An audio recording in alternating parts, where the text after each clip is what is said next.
del mundo. Y Venezuela tiene la primera reserva de petróleo que país alguno tenga en el mundo.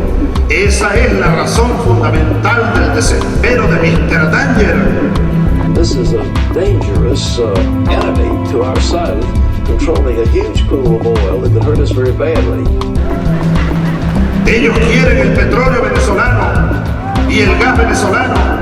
Lo tuvieron durante 100 años, lo hemos recuperado y ahora ese petróleo es para el desarrollo de nuestro pueblo y para el desarrollo de los pueblos más pobres de este continente. Venezuela no más nunca será colonia de los Estados Unidos de Norteamérica. Beautiful Venezuela. Estamos avanzando a paso firme hacia la integración, hacia un nuevo nivel de integración en América Latina, en el Caribe. Who along with Cuba leads the way in bringing light and hope to the world. We will continue to fight against the actions of our own government. Cuba, Venezuela. Entre Cuba y Venezuela hemos logrado To drive separation between Cuba, Venezuela, and the people of the world.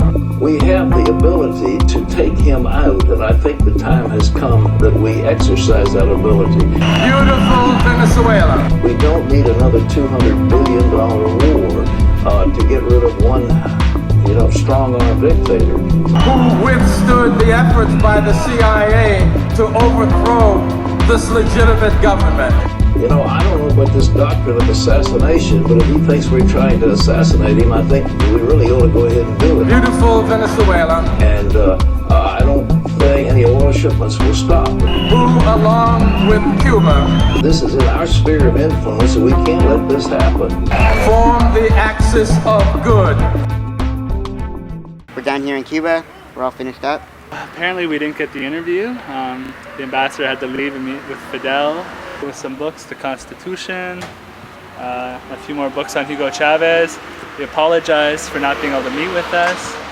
At the beginning when I first found out that we're not going to get the interview here, I was a little bit upset, but... And it's kind of a disappointment, but we're going to have to go forward with this anyways. The last few hours in Cuba, and we thought we'd celebrate the Botella de Ron. Scott and I had just finished filming a documentary in Cuba where we spent our time trying to get an interview with the brother of President Hugo Chavez of Venezuela.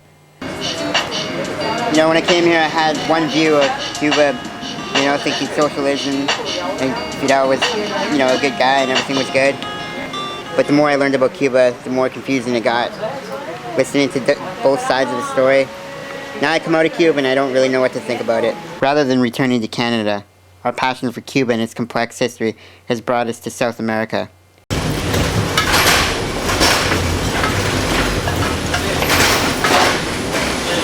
We wanted to get some answers on the criticized relationship of Fidel Castro and Hugo Chavez.